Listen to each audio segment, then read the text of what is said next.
Hi y'all, today we're doing the Q&A that I mentioned a few days ago, made a YouTube post about, etc.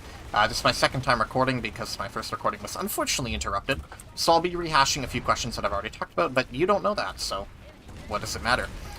In the background, I'll just be playing the game. I am shooting all this live, so there are going to be times where, I'll bitch about whatever's going on in the game, or, I'll have to wait to die or get a second of downtime to answer a new question. Stuff like that. I'll edit this in post to show the comments on screen, probably. And, yeah, let's just get this started. So, from Severo, your favorite class in Loadout? Submachine Gun Infiltrator, Carbine Light Assault. I could honestly go for either of them on a given day. I don't have a large preference. It depends a lot on the fight.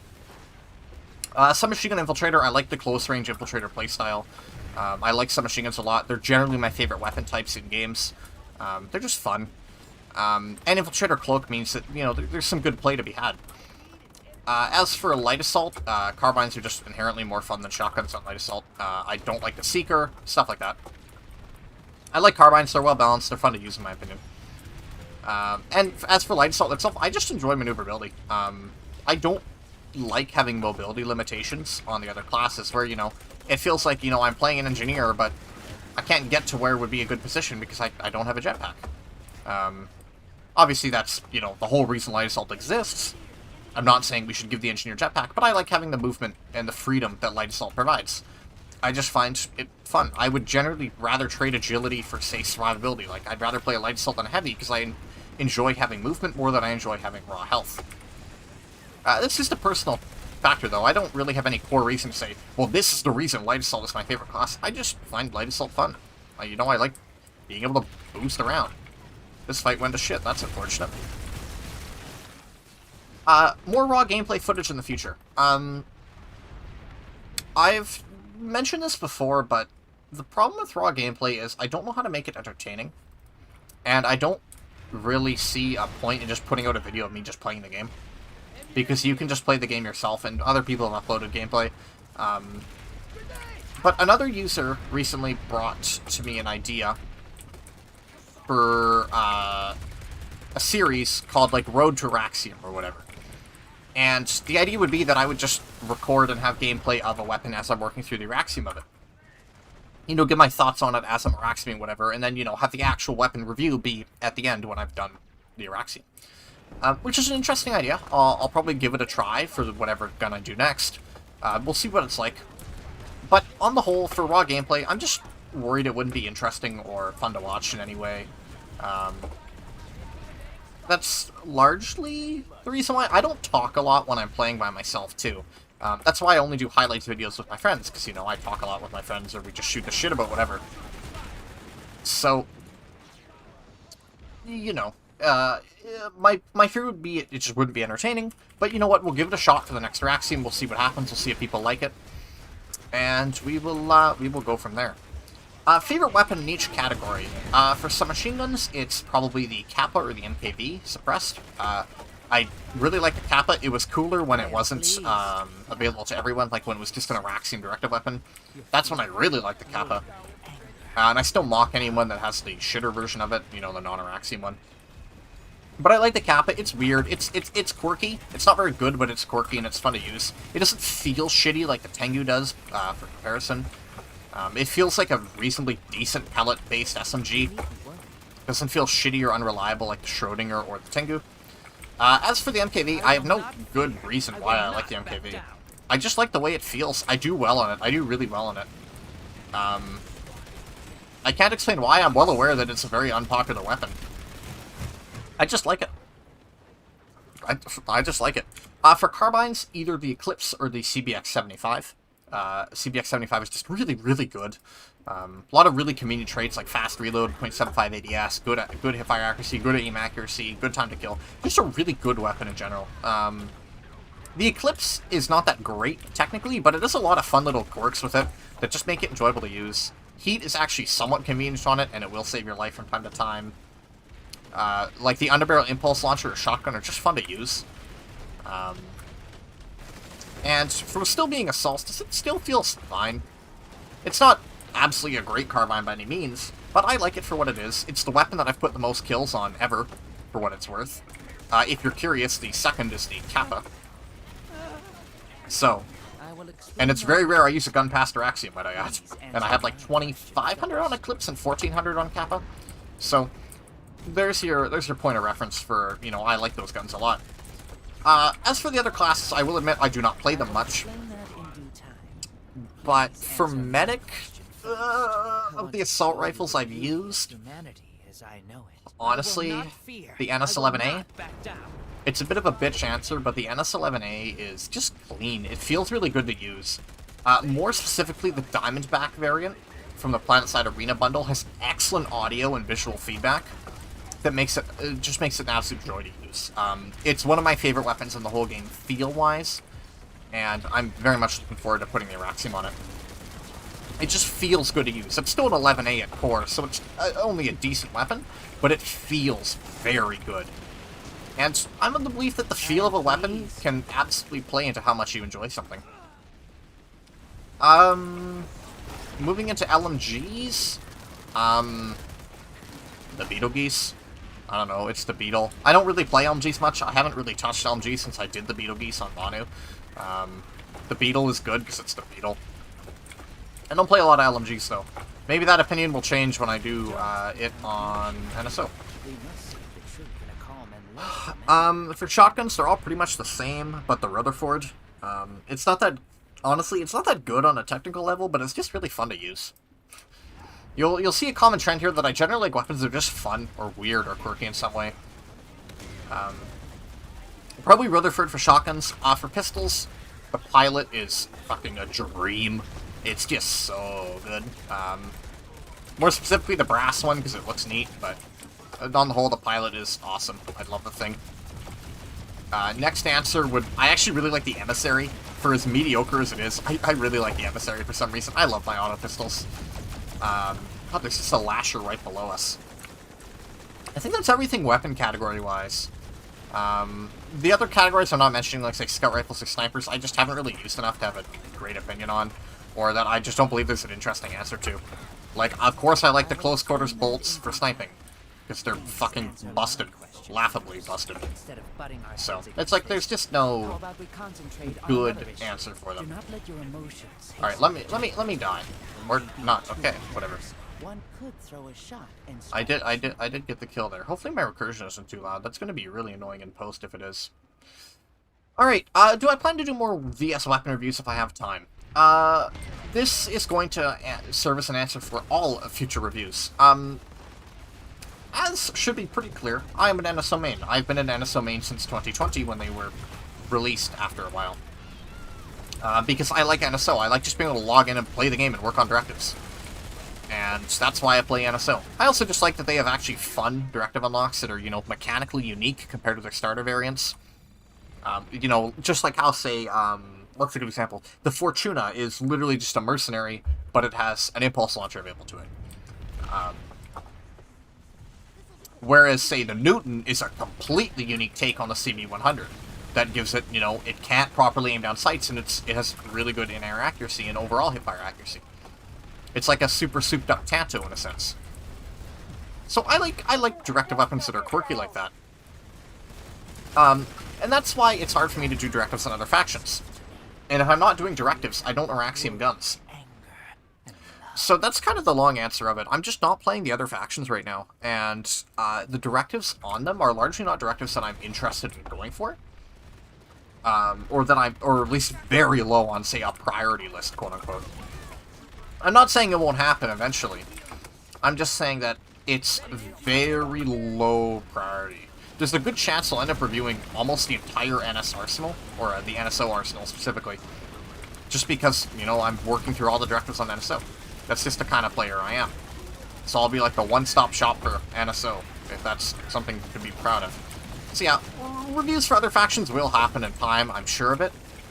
Just, it might be a while. I wouldn't get your hopes up for it happening urgently. Unless you can make the directives way more interesting. What other games do I play? Lately I've been playing a lot of Barotrauma, which is great fun with friends. I've been playing a lot of Siege, which is the same story. It's a fun game with friends. I hate playing it by myself. Really? No kill? Wow, okay. Um, I really like Danganronpa. I'm working through the 100% of V3 right now. I like racing games a lot. BeamNG I've put 800 hours into. There's a lot of good games. On the whole, I mostly play shooters and racers. I'd like to get into Counter-Strike 2 when it comes out. No other questions talk about games. I'm just going to use this as a moment to talk about, what I play. Mostly, like I said, I play shooters and racers. They're just what I find most fun. I grew up on racing games. So, consider that. There's no games I'm really looking forward to this year. There's nothing really coming out that I think is going to be interesting. Payday 3 might be kind of cool, if they don't fuck it up like they did Payday 2 on launch. Counter-Strike 2, as I mentioned, I'm looking forward to, but my friends probably won't want to play it, so I don't know if I'll actually play it. Yeah, nothing else coming out. I don't play questing in RPG games, so I don't care about Starfield or, say, Cyberpunk or whatever. Yeah, that's probably that. Moving on to the next comment from Mar Kurtander. Since you don't feel any motivation to make content, what motivates you to make content? I like talking about things I have an opinion on. I think most people would probably say the same. It's really that simple. I like giving my thoughts, my opinions on stuff, and I'm well aware that sometimes I have thoughts that are not the norm. Say I really love the MKV suppressed. Most players would consider it a dogshit submachine gun that you just skip, or you just don't do, ever. And you know what, that's fair, but I like it, and I have my reasons why. So, yeah, I just like giving my opinion on stuff, hearing what other people have to say. I like engaging with people. I really like having back and forth and, say, comments or on Discord, hearing what other people think. Even though I will fully admit to being very abrasive, I'm very defensive of my own opinions, and I'm very quick to dismiss players. If I just think their opinion is straight up garbage, I will just say, your opinion is shit. I also have a bad tendency to bring up somebody's stats. I will fully admit to being a stat shamer. If somebody has an opinion that I consider bad, and they have bad stats, I will usually say, there's a reason you have this opinion, it's because you're not very good at the game. So, I like talking and conversing with people. I think videos are a great way to do that, comments in Discord especially. That's probably the short of it. What's the most fun I've ever had playing PlanetSide? I've been playing for 7 years. For context, I started this game when I was 11. I'm now 18, almost 19. Make of that what you will. So, the years kind of blend together. I can pick out a few highlights, though. When I was new to the game, playing with Hammed, which were Drunk Division's NC version, that was a lot of fun. I would credit them, honestly, with helping me stay in the game, because I had a lot of fun playing with them. And I used to play with my dad a lot, too, which was a lot of fun. But he quit a couple years ago.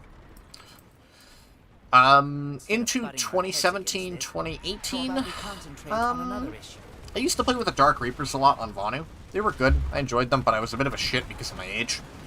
But I'd say on the whole, I enjoyed my time there.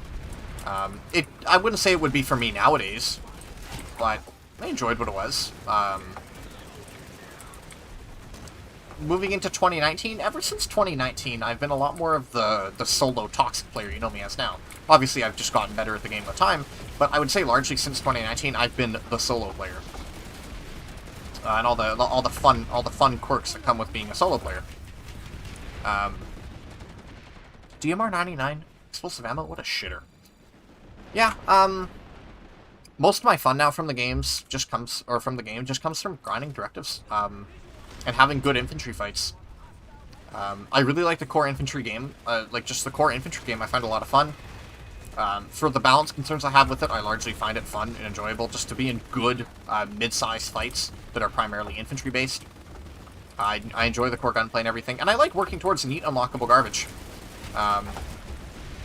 Why do you think I mostly play directives? Why do you think I was the first player on Connery to get the Corsair? It's neat garbage, and it's kind of funny. I have the Araxi Miramasa that only 10 players have, only 3 on Connery, that you cannot obtain anymore. And I did that because it would be funny. And I like having it because it's neat, unlockable garbage. I love shit like that in games. Biggest issue I have with PlanetSide right now is largely the player base. It's not actually content, it's not maxes, it's not vehicles, it's not construction, it's not even OSHR.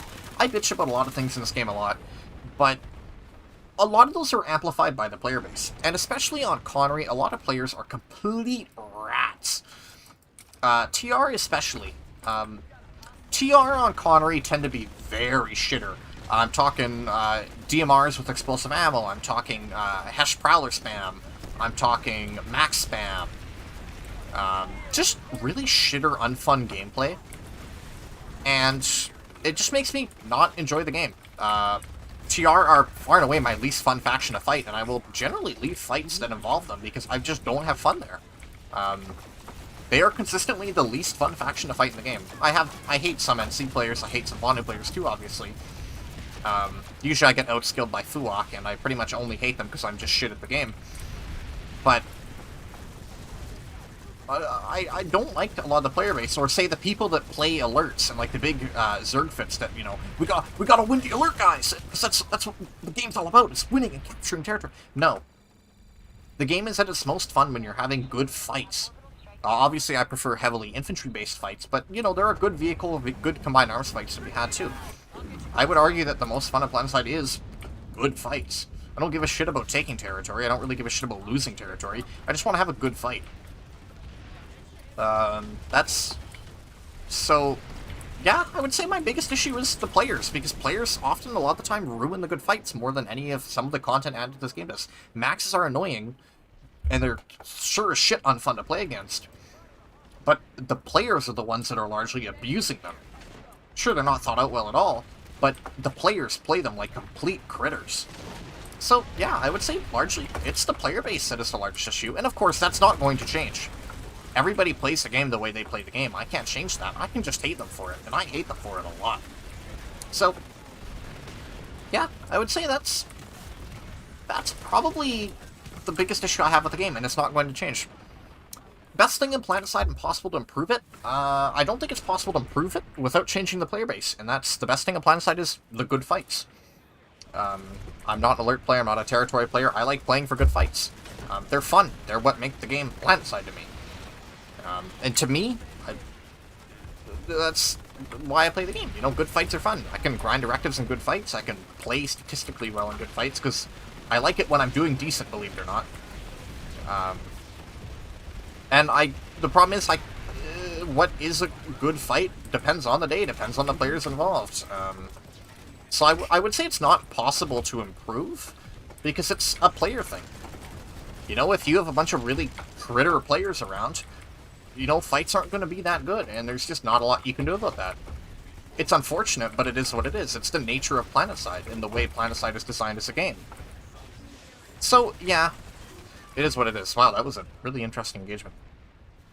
Any ideas and wishes for new additions and upcoming patches, and maybe for PlanetSide 3? We'll roll the PlanetSide 3 question into the next comment, because that one's pretty much just about PlanetSide 3. So, future additions and content I would like to see in PlanetSide 2. I would just like to see the core game refined. I don't like a lot of what's been added to the game in the last few years. It's not really a secret by any means, but while I appreciate what Rel has done for the game and keeping it alive, I largely disagree with a lot of his additions, because, in my opinion, a lot of the additions of the game recently are big, shiny content meant to, like, hype players into the game. Like, you know, PlanetSide 2 just got massive bastions, or a 5th continent after 9 years. But a lot of these big, shiny additions that are, you know, great, like, marketing, largely only hurt the game, and make the game less fun to play. Take Bastions, for example.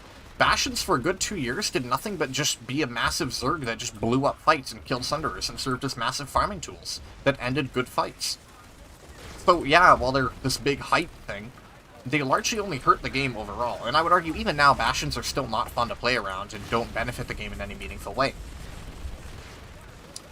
So, I think a lot of people would come back if just the core game was refined, you know, if bugs were fixed, if the balance was improved. We saw via the numbers that the Arsenal update did actually really good for players and player retention. And it didn't even add anything major, it just, you know, refined some of the core game. Say what you will about Arsenal, there was definitely some in it. but it kind of proved that players are more willing and more interested to see, you know, the core PlanetSide gameplay be expanded on, or be refined. I don't need a construction system. I don't need to be able to say, you can make your own bases in PlanetSide 2, because that's not what PlanetSide 2 is. PlanetSide 2 is about large, good combined arms scale fights. As much as I don't like combined arms, I can't deny that fact. And I think overall improving the combined arms experience and the core infantry play would do more for the game than big ticket shiny content ever would. Also, I think big ticket shiny content is just not plausible for many more years, because we're 10 years into this fucking game. So, I would say that's my hope. I don't know where the game is going to go, obviously, because with Rel leaving, we have really no clue what the team looks like currently. So, we'll have to wait and see. And there's an orbital. Gives me time to look at the next question. Should we have more story-driven missions in PlanetSide? No. The campaigns were largely unfun and tedious. I don't think anyone actually gave a shit about the plot or the lore. I don't give a shit about the lore in general. I would willing to say most people don't. PlanetSide is not really a lore kind of game. Obviously, there are people that are into that sort of thing, and that's fair. But, no. No. I have my own opinions on, say, quote-unquote, improving the lore of PlanetSide, but we'll roll that into the next question. Because I do have, I think, a semi-unique take on it. At least an opinion, and they're my opinions, and it's my video, so I'm going to talk about them. So, moving on to the next, from Boomshackle. If PlanetSide 3 came out as a PlanetSide game instead of whatever Arena was, what would you add to it to make it fun? PlanetSide 3 is a difficult topic, because PlanetSide 1 and PlanetSide 2 are kind of entirely different beasts. They're shared in the fact that they're, you know, massive combined arms wars, but a lot of how they play are different. Admittedly, I've not played PlanetSide 1, but from what I've done looking into, PlanetSide 1 played a lot different than 2 did. And, honestly, I would be fine with PlanetSide 2 just staying in the state it is. I don't really need a PlanetSide 3, nor do I think it will happen, logically. I don't think any big developers willing to sink the money into a project like this that is probably not going to generate the the revenue that they'd want, especially when you can just sell fucking battle passes. I don't think a PlanetSide 3 would be well monetized. I think a lot of the probable gameplay concepts they'd introduce would be, you know, to try and make the game appeal more to a broader player base, which is fair, but I think it would take away from what PlanetSide is. I would be fine with, honestly, I would be fine if a PlanetSide 3 was just a complete engine rebuild of PlanetSide 2. Fuck, you could even import all the content over. You know how awesome it would be to play PlanetSide on, say, a new engine? Like, almost like what Overwatch 2 should have been, or what Counter-Strike 2 kind of is. An updated overhaul on the core game, but it's still, you know, the same game at core, but it's been updated, it's been modernized, it's been overhauled, changes have been made. Especially allowing you to just bring everything from PlanetSide 2 over. Like, I think that'd be really cool. Obviously, to that, I would like to see PlanetSide 2's quote-unquote last version at least be preserved, because, you know, games have a big problem nowadays with, you know, say when Overwatch 2 came out, it just completely erased Overwatch 1. And there's content from Overwatch 1 that will just never be available again. Which is shitty for game preservation. But that's a different topic entirely. I would just like to see a quote-unquote update re-release, maybe? I don't know. Like, Counter-Strike Global Offensive to Counter-Strike 2. Something like that. I genuinely believe that'd be the right way to take a PlanetSide 3. I don't see it happening, but that's the way I'd like to see it going, if that makes sense. I also think you would retain a lot more players that way, while being able to draw in new people with the fact that it's a new PlanetSide game. That's probably what I would do for it. No major additions, maybe a new continent or two, obviously everything updated visually, maybe some mechanics updates, some overhauls here and there. A new game engine would go a long way, personally, because Forge Light was made in, like, fucking 2007. My god, does it show its age. Yeah, that's probably what I'd like to see from PlanetSide 3.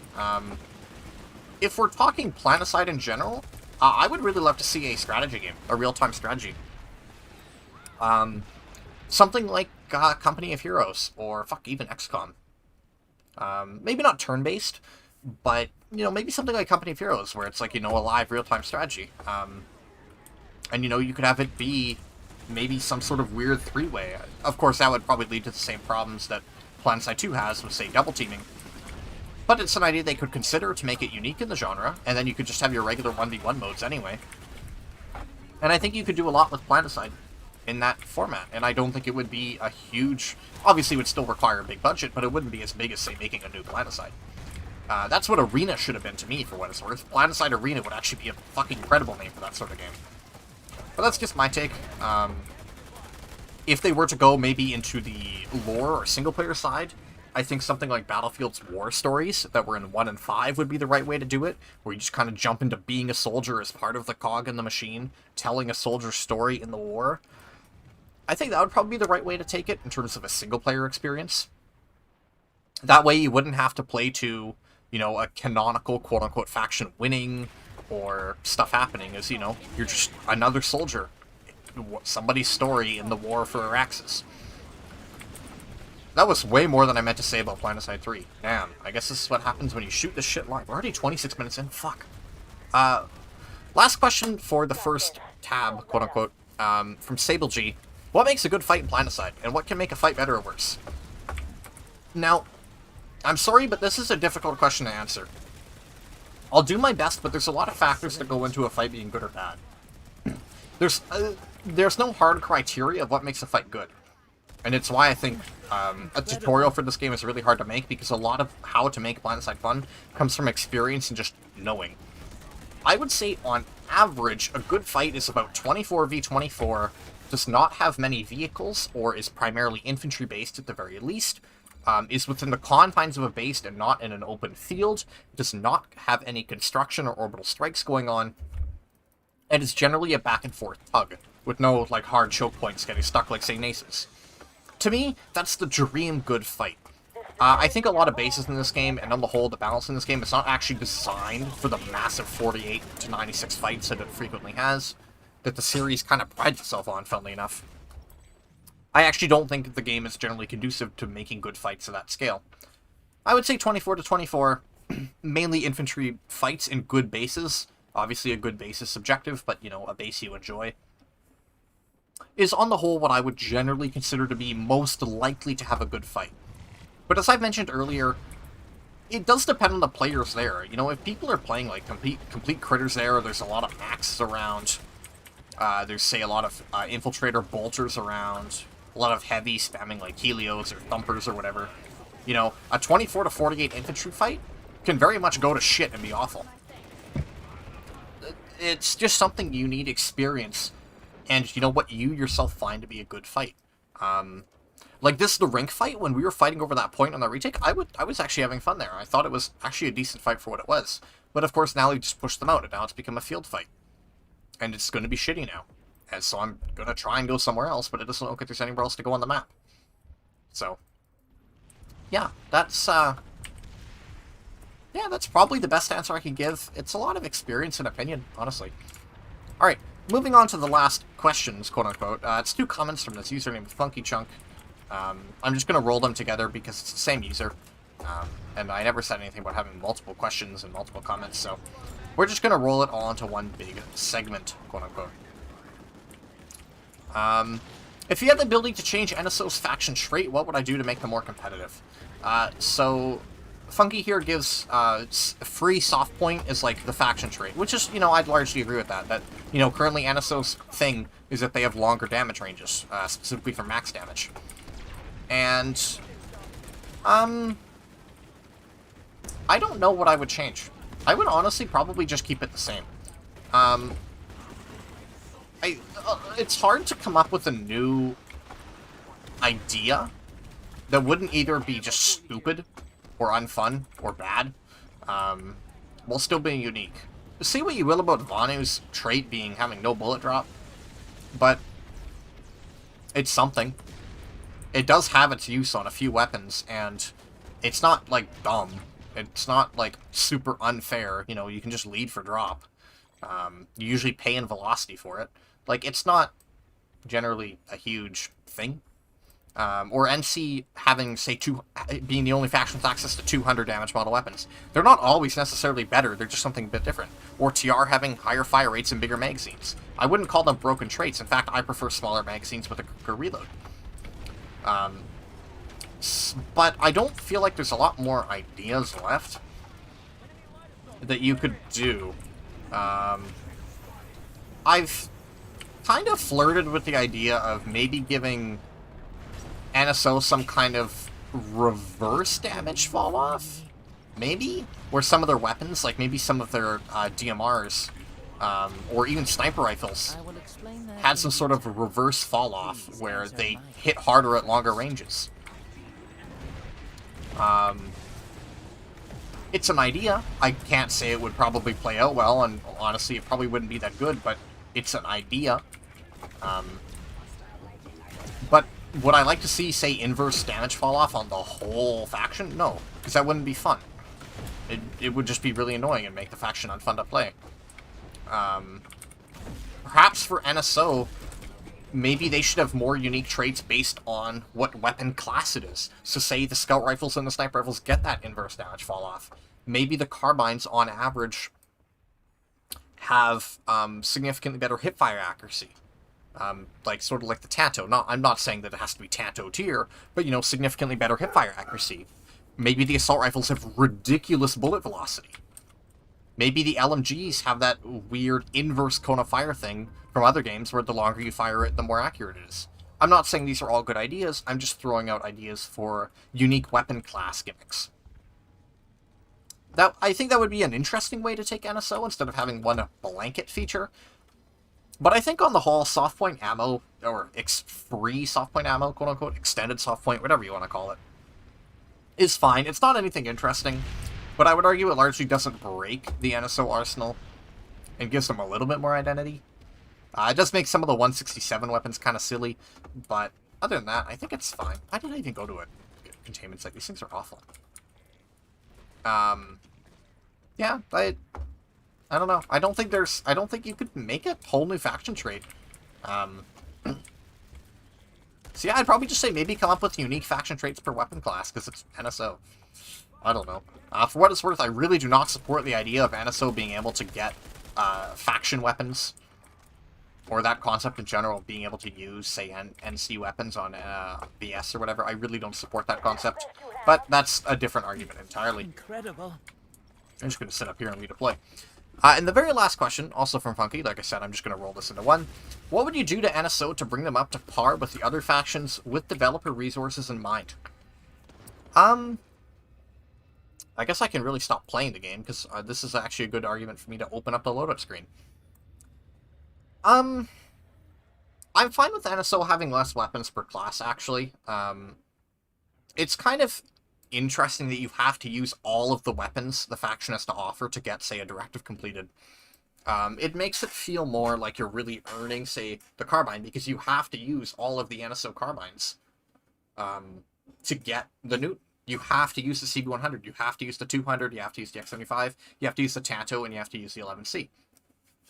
It does feel more like mastery of the weapon class in that sort of sense. So I'm fine with that existing, and I'm really, really cool with NSO having unique directive weapons. To add on to that concept, I don't actually believe NSO needs to be a largely competitive faction. I'm okay with them having mediocre equipment across the board. As long as it's fun and interesting and unique. That's what NSO really is at the end of the day. It's a unique faction for people who want to grind directives or just play solo. I will always believe that NSO should never have been a competitive faction. And we'll talk a bit about the Javelin here. It doesn't seem related to what I'm talking about, but I'll make it loop around, I promise. So for those of you who are playing before the overhaul, you may remember the original Javelin. It had one weapon, that was the Nest, and it went in the defense, or it went in the utility slot, I believe. And it was complete dog shit to boot. But the Javelin had this really floaty physics model that made it super fun to use. It was never a competitive vehicle. Like, it was complete dog shit. If you wanted to make a light vehicle doing combat, you just picked a Flash. But the Javelin had this really unique physics model, and it was super floaty and bouncy, and the turbo was really weird on it, and you would just fly around everywhere. It was this really fun vehicle to use. It wasn't a good vehicle, it wasn't a competitive vehicle, but it was fun, and it was unique, and it was, you know, one of those NSO things. And then with the overhaul, they tried to make it into this weird Flash equivalent, but the weapons on it are still sort of shit. And because you don't have Cloak, there's no reason to pull it over a Flash or going up to a Harasser. So they try to make it a competitive vehicle, but it doesn't have the floaty model that it used to, so it's not nearly as fun to use. I would argue a Harasser's more fun to use, and a Flash arguably is too if you're running Turbo. But there's no reason to use it for the competitive options it offers, because it's not good at them. It was more fun as a unique gimmick vehicle for NSO, because it wasn't meant to be a super combat-heavy vehicle. It was just a fun little toy that NSO had access to. You know, if you wanted to fuck around with it, you played NSO.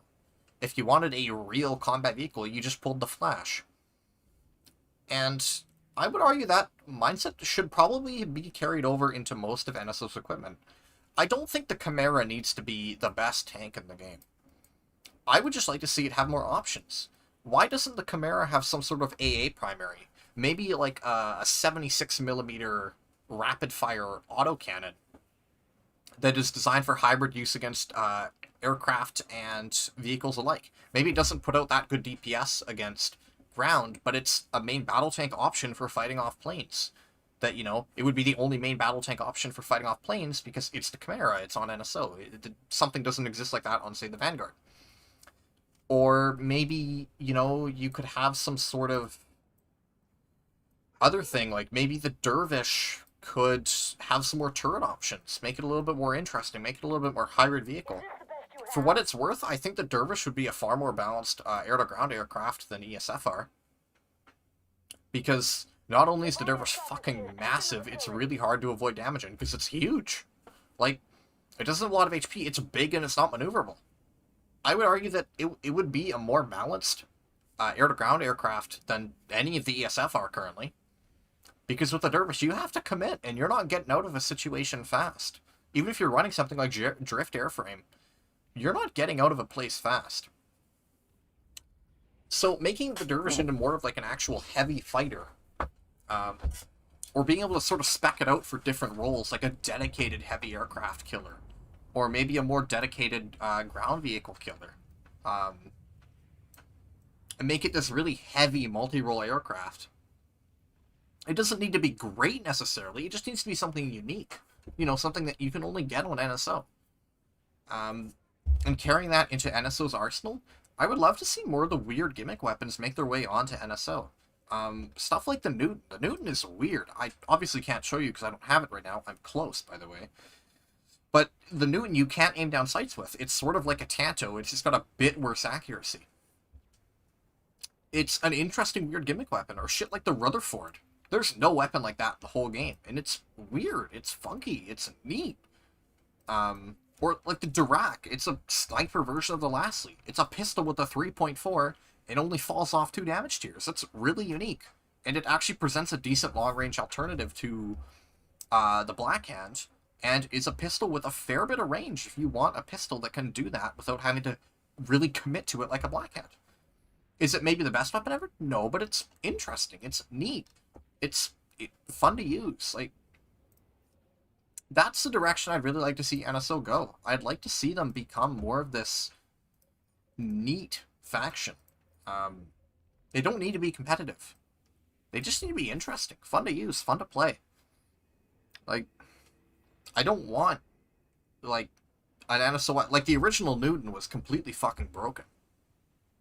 But, like, sure, it's still a very interesting weapon, and it was when it was broken, but it doesn't need to be broken to be a neat gun. It's still a neat weapon now that it's balanced. It's just not completely game-broken overpowered. I'd rather have a weapon that's fun and not that good than a weapon that's busted and lame, if that makes sense. So, I think that's everything. I think that's all the questions that I have. And I've gotten nearly 40 minutes of fucking footage out of this. Oh god. I'm not going to edit any of this down. I'll go into post and I'll throw up comments and... I'll throw up images of the comments when I actually talk about them. And I'll probably timestamp all of it too on YouTube, I think. Yeah, that would be the smart move to do. Okay, well, yeah, if you have any more questions, I'll more than happy to answer them in the comments or what you think on some of my opinions here. I know this is a bloat of a video. I really wasn't intending it to be this long. But I have this bad tendency to ramble, and it's my video. So sue me. So, yeah, if you're watching this all the way through, thank you. Thanks for listening to me. Yeah, I'll have the Tantoraxium soon, and I'll be able to talk about the Noon and actually get some real content on this channel. Goddamn. Thanks, all. I will see you another time. Bye.